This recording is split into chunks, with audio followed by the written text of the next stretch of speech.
Ready? All right. Boom. Bienvenue à ce jour 2 du Rhino Run de 90 jours. Si vous avez manqué l'appel d'hier, il est sur la chaîne YouTube, mais qui a déjà mis le lien dans French Tsunami. Vous allez pouvoir écouter la reprise. Ceux qui ne sont pas avec nous encore aujourd'hui, vous écoutez sûrement la reprise si vous m'entendez. Tous les appels vont être là, mais je vous conseille fortement d'être là live pour avoir l'énergie et le contenu directement. Aujourd'hui, on a la chance d'avoir nul autre que Mick Carrier avec nous. Il y a eu beaucoup de rire. Ça ne m'inspire pas trop confiance, Mick, mais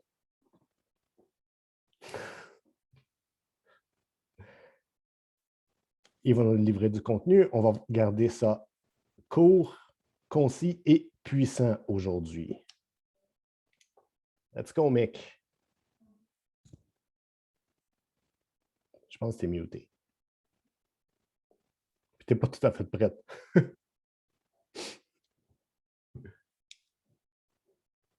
There we go.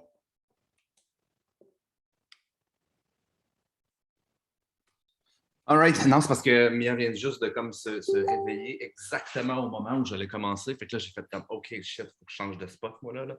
Fait que là, je suis rendu dans mon bureau, je suis en bas. Je suis chill. Y a-tu du monde qui sont en forme? Y a-tu du monde qui sont en feu ici? On est dimanche. À part Valérie, mettons, parce que Val, j'ai vraiment remarqué qu'elle était très en forme, là. Y a-tu du monde? Ouais, j'ai pas vu. Ouais. Pas pire, pas pire. Good! Perfect! Donc, aujourd'hui, un petit peu fidèle à notre habitude, ça va durer 15-20 minutes. Peut-être que si je m'emporte, ça peut durer 2 heures. Fait que je vais essayer que ça se passe pas comme ça. Je vais vous parler des team building hacks. Si vous ne le savez pas, là, on n'est pas si imaginatif que ça pour faire le contenu. Ce qu'on fait, c'est qu'on utilise ce qui a déjà été fait dans une Rhino Run de 90 jours. Ça avait super bien fonctionné. Fait qu'on prend juste les sujets. Moi, personnellement, je n'ai même pas écouté le vidéo au complet de la journée. Je vais le faire à ma manière. On prend le titre, on prend les sujets, puis on l'amène à notre équipe de cette manière-là. Okay? Donc, pour ceux qui ne le savent pas aussi, 90 jours, on est jour 2, exactement comme Ed l'a dit. Jour 2 sur 90, il nous reste juste 88 jours, donc 88 sujets. Ne vous en faites pas, c'est un fucking marathon, OK, qu'on est en train de faire présentement. Ce n'est pas à propos de vous, c'est à propos de nous. C'est nous-mêmes envers nous-mêmes qu'on veut show up. Plus il y a des gens qui show up à tous les jours, je vais vous avouer quelque chose, plus j'ai fucking le goût d'être en feu, puis plus j'ai le goût de sortir du contenu. Puis ça va être comme ça pour toutes les personnes qui vont venir vous présenter. Donc, je ne suis pas tout seul là-dedans. Il va y avoir encore Ed demain. Nate va refaire d'autres sujets. Il va y avoir Émilie qui va nous en dire. Moi, Momo. On va avoir aussi Abigail qui va venir nous parler. On va avoir Brian James, notre legend qu'on est en train d'essayer de ressusciter des morts. Si lui, on réussit à l'avoir, c'est une powerhouse. Celui a déjà fait 2 millions. En fait, il fait 2 millions avec ce qu'il a bâti. OK? 2 millions de volume par mois en passant. C'est comme un petit peu beaucoup. Puis il n'est pas là dans la business depuis à peu près 2 ans. Puis il continue quand même d'être legend. OK? C'est juste pour vous dire le potentiel que ça a d'avoir notre genre de business. Et on va essayer d'avoir peut-être d'autres personnes. Puis pourquoi pas avoir Brian Underwood. Je sais que Nate est en train de travailler là-dessus aussi. On va avoir tout ce qu'on a besoin. Donc, aujourd'hui, j'ai 5 hacks au niveau du team building parce que ce qu'on est en train de faire, si vous ne le savez pas, c'est du team building. Okay, on bâtit des équipes, puis c'est comme ça qu'on fait pour grossir à l'intérieur de Prove It. Donc, je vais avoir 5 hacks qu'on va pouvoir faire. Et je vais avoir aussi, là, je ne sais pas il y en a combien, là, mais j'ai marqué plusieurs outils pour en avoir pour tout le monde aussi, pour être capable de bâtir cette espèce de team building-là. Et j'ai une petite leçon à la fin aussi. Donc, logiquement, je devrais être capable de rentrer ça dans les 15 prochaines minutes. Êtes-vous prêts? Ça va rouler? Oui? Brigitte? Tu es prête aussi? Là, avec mon accent, là, je parle en québécois. Là, hein? Je parle en québécois. Là, il va falloir que tu me suives. Donc, le premier truc, en fait, la première chose que vous devez comprendre quand vous faites du team building, c'est que vous n'êtes pas obligé, si vous n'avez pas d'équipe nécessairement aujourd'hui, de vouloir bâtir une équipe. Ce que vous pouvez faire, c'est de bâtir une culture avec vos propres clients. Okay? En fait, c'est pratiquement encore plus important de le faire parce que si vous réussissez à bâtir ça avec des clients, qu'est-ce qui va se passer? Vous allez créer des connexions puissantes et qu'est-ce qui va se passer par la suite? Vos clients vont devenir vos promoteurs. C'est pas magique, ça. Hein? Donc, je sais que ça peut être super bien, puis on peut rentrer dans le numbers game, puis on peut avoir comme 100 promoteurs, puis finalement, là-dedans, il y en a une qui est une, ou un qui est une perle, puis tout ça. Mais il y a deux manières de voir les choses. Okay? Soit on y va sur le nombre, soit on y va sur la relation. Personnellement, moi, je ne suis pas très doué à aller chercher des nombres, des nombres et des nombres et des nombres. Donc, j'ai dû utiliser mes forces pour faire d'autres choses. Donc, pour moi, la proximité ou la relation va toujours être avant la transaction et cette relation-là, ça se projette dans ma business. Toutes les personnes qui joignent normalement ce qu'on fait, c'est des personnes qui nous ressemblent, c'est des personnes avec qui on a tissé des liens serrés et qui restent dans l'équipe. Okay? Donc, personnellement, je vais toujours le dire, le team building, c'est à propos des relations. Avant de mentionner mon top 5, c'est extrêmement clair, il faut que ça reste. Relation before transaction. Okay? Les relations avant la transaction. Toujours! Si vous faites ça, vous ne brûlerez aucun pont. Vous pouvez avancer peut-être un pas de tortue, mais au bout du compte, vous allez toujours avoir des gens dans votre pipeline, vous allez toujours bâtir des relations. Et plus vous allez avancer dans 5 ans, dans 10 ans, dans 20 ans, dans 30 ans, dans 50 ans, plus tout ce que vous allez avoir bâti ne se défera pas, OK, sous vos yeux. Donc, la première chose, quand on parle d'un team building, c'est le point crucial. Je les ai mis, peut-être pas nécessairement en ordre, mais celui-là vient en premier. 90% of life is just showing up. 90% de la vie, OK? C'est d'être présent, c'est d'être là. Même pas essayer d'être bon, même pas essayer de faire les choses de manière exceptionnelle, juste d'être là. Parce qu'à partir du moment où vous êtes là, vous pouvez essayer, OK, j'enlève ce mot-là, vous pouvez faire de votre mieux pour être bon. Mais si vous n'êtes même pas là, vous ne pouvez même pas avoir cette opportunité-là.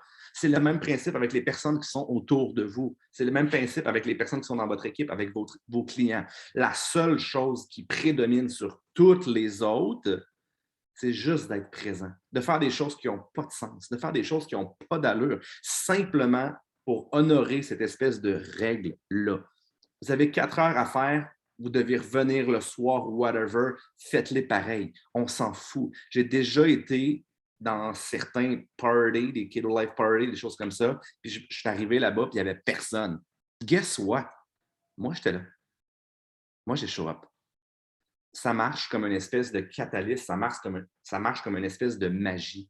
Cette magie-là, OK, d'être la seule personne dans la pièce, s'il faut, automatiquement, ça va faire des petits. Okay? Automatiquement, il y a une énergie, il y a un sacrifice qui a été fait, si je pourrais dire, puis automatiquement, ça se ramasse dans l'univers, puis ça va vous retomber dessus d'une manière positive.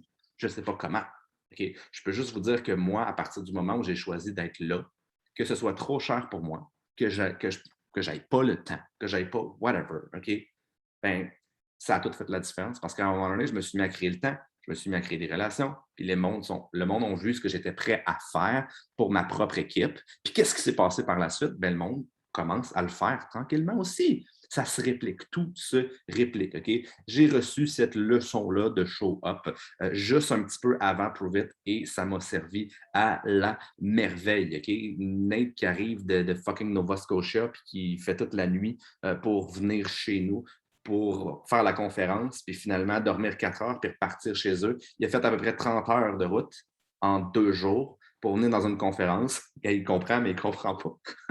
Pour venir dans une conférence où c'est qu'il a parlé 2 minutes, puis finalement, il s'est rendu compte que personne ne le comprenait. Fait qu'il a juste sorti du stage. J'ai fait, bon, ben ma partie est faite. J'étais juste venu là pour me supporter. That's fucking it. Vous n'avez rien besoin de penser, arrêtez d'overthinker. Si vous êtes là, si vous êtes partout, si le monde de votre équipe vous voit, that's it, that's all. Ils vont comprendre la force, la puissance de votre cœur. Okay? Donc, règle numéro 1, c'était la plus compliquée. Okay? Je vous le dis, c'était la plus compliquée. C'est show up. C'est celle qui demande le plus de sacrifices. C'est elle qui, quand va avoir votre petit démon sur votre épaule, là, qui va vous dire « Ah, mais il y a juste 2 personnes, ça ne sert à rien de faire 2 heures de route, je vais annuler. » Vous laissez un vortex négatif là-dedans. Non, s'il n'y a pas un crise de chat, vous y allez pareil. Parce que l'énergie que vous allez avoir placée dans cette situation-là, c'est ça qui est important. Okay? Faites pas les choses de manière logique, s'il vous plaît. Arrêtez d'être logique. Si vous voulez être logique, rentrez dans le 9 à 5, trouvez-vous un boss qui vous dit quoi faire. Okay? Je vous le dis, c'est pas comme ça que ça fonctionne dans l'univers de l'entrepreneuriat. Okay? Plus vous en faites, plus vous faites de sacrifices, plus vous allez vous inspirer, plus vous allez vous impressionner, puis plus vous, par la suite, vous allez développer cette espèce de confiance-là. Puis vous allez bâtir, les autres vont avoir confiance en vous. Ils vont savoir qu'ils ne seront jamais laissés à eux-mêmes au moment où ils en ont besoin. Moi, je l'ai toujours dit, je ne serai pas là partout. Okay? Mais je vais être là quand ça va compter, par exemple. OK? Donc, première chose, show up, même si ça signifie d'être la seule personne dans la pièce. OK? La deuxième chose, si vous voulez bâtir une équipe qui est solide, si vous voulez bâtir une équipe que ce soit des clients, une culture, je vais y aller comme ça, une culture d'entreprise qui est solide, c'est de réaliser que vos promoteurs, c'est eux qui sont vos boss. Je répète, si moi j'ai un promoteur, c'est lui mon boss. Et non pas l'inverse. Parce que mon but, c'est de le garder. Mon but, c'est que cette personne-là reste. À partir du moment où je fais que ce que je veux à ma tête et tout ça, qu'est-ce qui va se passer? Je vais les perdre. Ils vont s'en aller. C'est de l'ego de penser de cette manière-là aussi. OK? Là, à un moment donné, il y a des limites à ça aussi. Il faut quand même être capable d'avoir notre propre personnalité. Sauf que, sérieusement, de penser que vous travaillez pour vos promoteurs, ça va tout faire la différence. Ou même pour vos clients. Combien de personnes ici à main levée font comme moi, mais là, on se met à avoir des espèces de résistance dans notre propre tête en parlant aux clients, puis tout ça, puis on rentre dans une espèce de relation avec l'ego. Ben moi, je n'ai pas besoin, ou moi, je n'ai pas ci, moi, je n'ai pas ça. Comprenez-vous ce que je veux dire? À partir du moment où cette relation-là est inversée, ça ne peut plus fonctionner. Puis les gens vont immanquablement vous, je ne vais pas dire freak, là, parce qu'ils ne se mettront peut-être pas à courir, mais à la limite, ils vont embarquer sur le Prove It Protection Program, le PPP, là, où c'est que finalement, tu n'en entends plus jamais parler, puis tu ne sais plus son où, puis ils ne te répondent plus jamais. Là. OK? Fait que c'est vraiment super important que cette relation-là reste. C'est vous qui avez besoin des promoteurs. OK? Autant qu'ils ont besoin de vous, mais encore une fois, c'est de l'extreme ownership, donc c'est à propos de vous en premier. OK? Puis ensuite, qu'est-ce qui va se passer? Ils vont se mettre à beaucoup plus vous respecter aussi, puis ça va rentrer dans une espèce de cercle de leadership. Troisième point, des fois, c'est de supporter. Puis en voulant supporter, on prend la place. Puis ça a été quelque chose que j'ai vraiment, vraiment, vraiment toujours fait. Puis à un moment donné, je ne me rendais pas compte que s'il y avait un petit vide, je prenais ce vide-là, je prenais cette place-là, sans même savoir, sans même demander si quelqu'un pouvait la prendre, cette place-là. Donc, de laisser de la place dans votre vie, de laisser de la place dans votre business, de laisser de la place dans vos actions, peut-être dans vos lives, dans vos parties, OK? Mais sérieusement, si vous prenez toute la place en tant que leader, si vous prenez tout le shining, bien, ça fait en sorte que, immanquablement, ce qui va se passer, c'est que souvent, les gens vont avoir tendance à s'éteindre. OK? Vous voulez vraiment, vraiment, vraiment pas ça. Vous voulez apporter de la lumière, mais vous voulez aussi être capable d'identifier que quand il y a une personne qui brille, okay, vous voulez être capable de dire, cette personne-là, je la laisse briller à ma place. Puis ça, c'est vraiment super important aussi. Okay? Donc, le troisième point était de supporter énormément. Okay? Des fois, ça peut signifier de le faire à la place quand vous sentez que la personne n'est vraiment pas prête ou est vraiment pas capable, c'est trop gros. Mais la majorité du temps, ça va être quand même de trouver le moyen de laisser cette lumière-là shiner. Je vous le dis, c'est comme ça que vous allez faire en sorte que les gens vont s'élever autour de vous. All right? Quatrième point, c'est extrêmement important. Toujours dans votre tête, que ce soit avec vos clients, avec vos promoteurs, whatever, c'est de donner, donner, donner, donner, donner, donner, donner. Si vous vous demandez pourquoi les gens ne restent pas, c'est parce que vous ne leur donnez pas assez. Si vous vous demandez pourquoi les clients ne restent pas, c'est parce que vous ne leur donnez pas assez. Ça devient difficile. Okay? Plus vous allez grossir votre organisation, faites juste réfléchir à ça.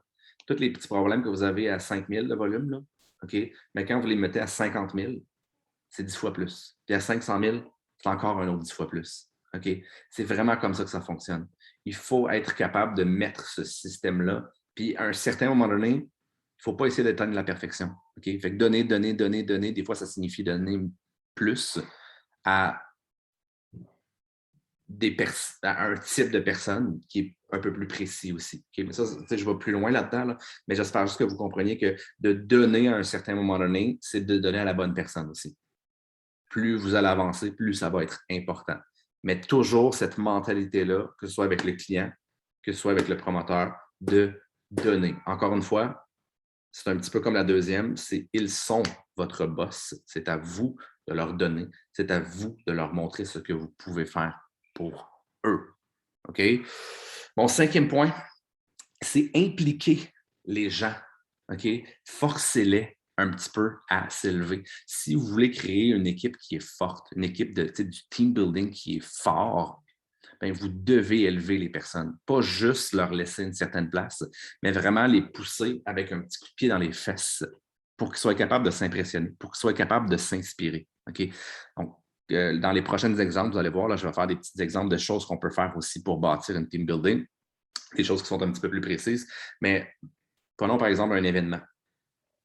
Si vous dites aux personnes d'amener des chaises ou de faire les introductions, ou d'être la personne qui est en charge à l'entrée, des choses comme ça, automatiquement, vous sortez les personnes de leur zone de confort. Ça, en tant que leader, c'est vraiment important parce que si vous ne le faites pas, vous allez vous sentir overwhelmed.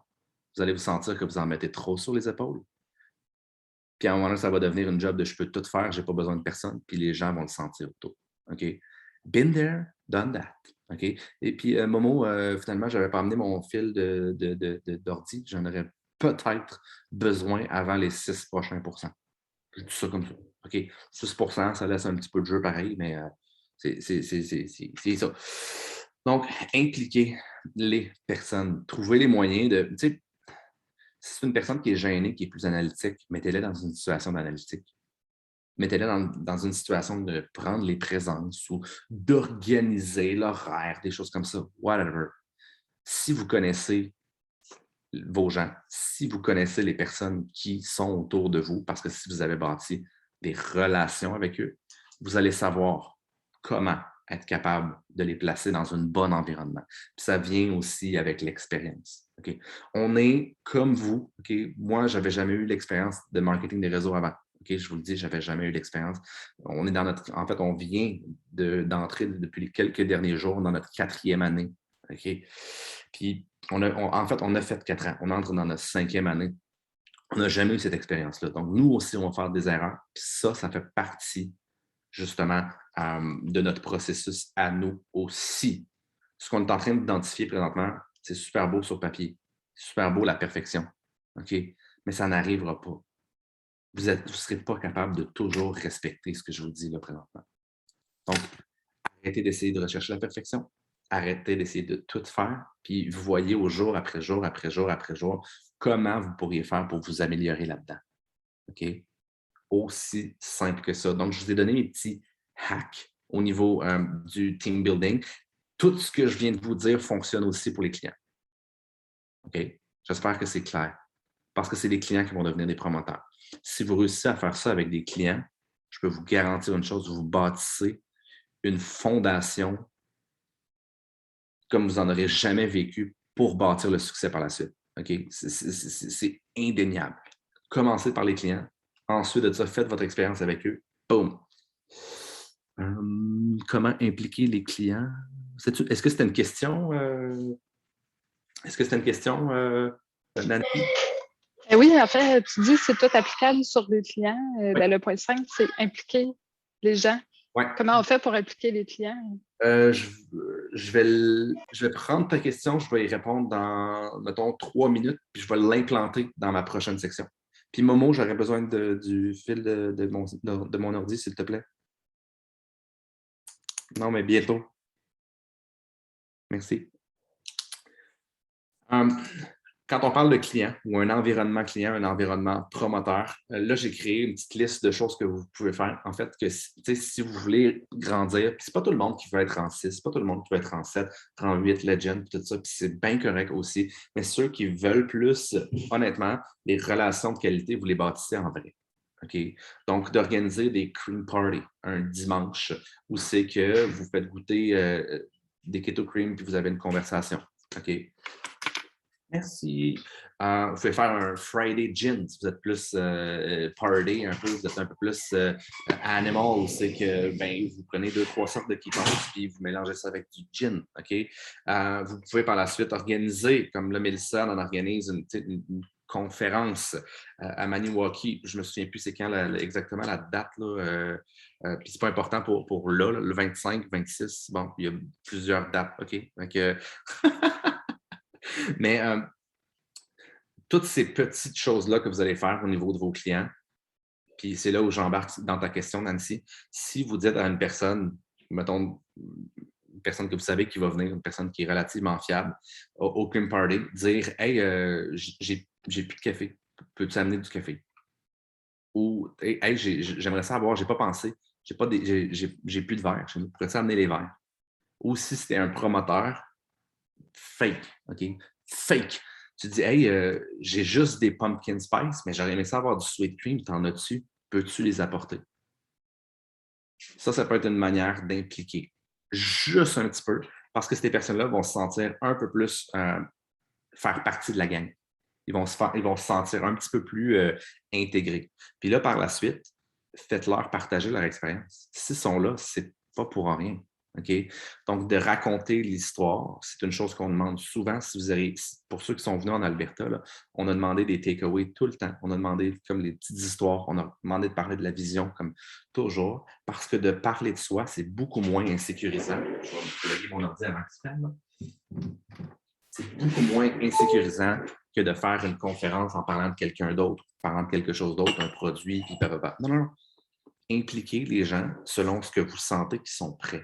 Okay? Je ne veux pas nécessairement aller plus loin là-dedans. Vous pouvez faire aussi des Zoom parties. T'sais, si vous dites, ben moi, OK, Mick, whatever, j'ai besoin d'un spécialiste, moi, je veux raconter mon histoire, j'aimerais ça juste que tu me barques avec les questions keto, puis tout ça. Jeudi soir, à 8h30, je vais avoir une dizaine de personnes sur Zoom. That's it, that's all. Ça va créer un environnement qui va être propice à l'équipe. Si vous avez un promoteur dans votre équipe, 2 promoteurs, 3 promoteurs, impliquez-les là-dedans et demandez de partager leur histoire aussi. Ça fait partie du team building. C'est juste de créer des occasions pour voir que, tu sais, hey, quand j'ai demandé telle affaire à Valérie, ben, hey, elle a vraiment shiné. C'était vraiment, vraiment, vraiment, vraiment super cool. Qu'est-ce qui se passe? Ben, j'ai envie de faire plus, puis j'ai envie de la faire shiner plus. Dans votre prochain événement, faites-la prendre plus d'ampleur, faites-la prendre plus de place. Ou contrairement à l'inverse, j'ai demandé quelque chose, puis elle s'était tendue, elle ne savait pas quoi dire, ça n'a vraiment pas fonctionné. Ben, c'est correct aussi, la prochaine fois, abandonnez pas, trouvez juste quelque chose d'autre à faire. OK? C'est là que les relations, c'est pour ça que j'ai marqué le premier point, c'était des relations. Si vous connaissez votre monde, vous allez savoir comment les aider à se propulser puis à s'élever. Si vous réussissez à faire ça, je vous dis, les personnes qui vont être dans votre équipe vont tous se sentir empowered quand vous allez être là. Puis si les gens se sentent empowered, qu'est-ce qui se passe selon vous? Ils génèrent une belle énergie. Right? Qu'est-ce qui se passe s'ils génèrent de l'énergie? Ils se sentent bien près de vous. Ils se sentent bien dans l'équipe. Par la suite, après ça, vous connectez avec la grande équipe, je pourrais dire, dans tout le French Tsunami. Par la suite, nous, ce qu'on essaie beaucoup de faire, c'est de reconnecter avec la communauté de Prove It, avec la communauté canadienne. Oh, qu'est-ce qui s'est passé? Comprenez-vous le principe? C'est toute une espèce, c'est tout un environnement, c'est toute une culture. Ce que je pourrais présentement vous demander, c'est quelles sont dans votre business, dans votre organisation, vos forces et quelles sont vos faiblesses. En fait, qui a des papier crayon ici, si vous me montrez? Papier, crayon. OK. Je veux vous marquer avec ce que je viens de dire, OK, la plus grande faiblesse de votre organisation. Puis votre organisation, ça part de vous en passant. C'est extreme ownership. C'est de vous. La plus grande faiblesse de votre organisation. Puis je veux que vous me contrebalanciez avec 3 forces de votre organisation. OK? Si on fait 1-1, le cerveau va avoir tendance à penser à la négativité, puis on va avoir tendance à penser que finalement, ben, on ne fait pas bien les choses. C'est pour ça que je fais 1-3. Ça, c'est super intéressant quand vous cherchez vos forces. Cherchez toujours des faiblesses, mais augmenter le nombre de forces versus le nombre de faiblesses parce que votre cerveau va rester beaucoup plus dans vos forces de cette manière-là que dans vos faiblesses. Puis c'est ce qu'on veut. Les faiblesses, on veut les identifier. On veut identifier les angles morts, comme Ed l'avait dit en Alberta. Puis c'est vraiment une bonne analogie parce que à partir du moment où tu ne sais pas qu'il y a un auto à droite, quand tu fais ton changement de voie, ben, tu y rentres dedans tout le temps. Fait qu'à un moment donné, tu te dis, ben voyons, pourquoi toutes les fois je me plante? Ben, c'est parce que tu ne regardes pas ton angle mort. Quand tu le regardes, tu fais comme, il y a une voiture, je vais soit accélérer, je vais soit ralentir à ce moment-là, puis je vais être capable d'arrêter de me planter, c'est quand même. OK? Donc, une faiblesse de votre organisation, que ce soit dans ce que j'ai dit, ou ça peut être dans quelque chose d'autre aussi. Je n'ai aucun problème avec ça. Vous êtes complètement libre. On est là pour vous faire réfléchir et non pas pour vous dire quoi faire durant ce run-là. Okay? Et 3, force. Les idées que j'ai eues, c'est des petites retraites comme on a organisé. Okay? Ça fait partie de nous, ce qu'on a voulu faire en team building. Petite retraite. On s'est ramassé une gang en Alberta, en prendre l'avion, tout ça. C'était quand même une bonne retraite. Là. Mais vous comprenez le principe. Conférence, mais la réalité, c'est que qu'est-ce que vous aimez faire? Qu'est-ce que vous avez envie de faire? Faites-le. Si ça ne marche pas la première fois, refaites-le. Si ça ne marche pas la deuxième fois, refaites-le. Si ça prend 10 fois avant que ça fonctionne et que vous trouviez votre personnalité, ben, c'est quand même assez rapide. Si ça peut prendre 100 fois, je m'en fous. Faites-le. Faites juste pas abandonner. Trouvez ce que vous voulez faire. Dans la vidéo, j'ai trouvé ça super cool parce que on a une nouvelle saveur aujourd'hui. Right, the Sweet Jam.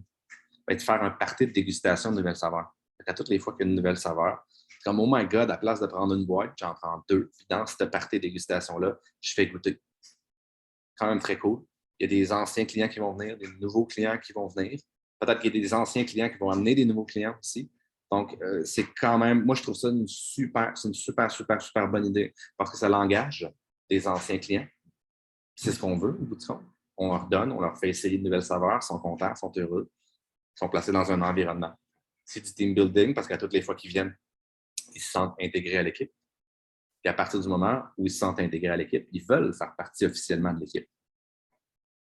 Donc, Keto New Flavor Tasting, j'ai trouvé ça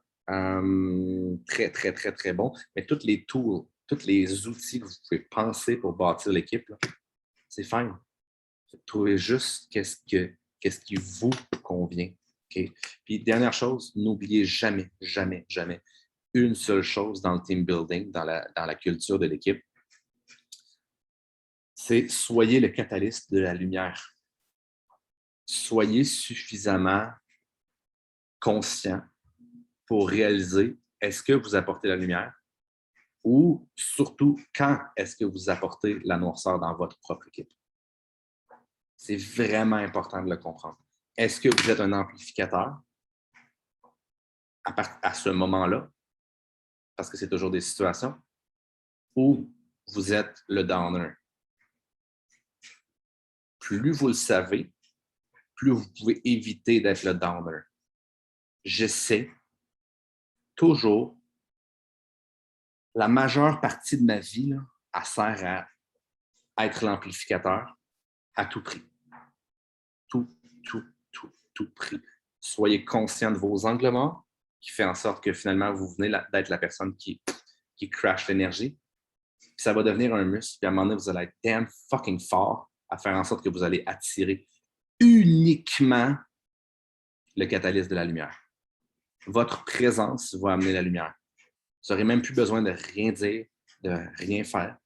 Puis à un certain moment, vous allez voir, même si ce n'est pas vous qui ramène la lumière va se faire ramener juste par l'exemple que vous allez avoir cet été. All right? Fait qu'oubliez pas qu'en tant que team builder, que ce soit avec des clients ou que ce soit avec des promoteurs, vous êtes là pour une chose, élever l'énergie.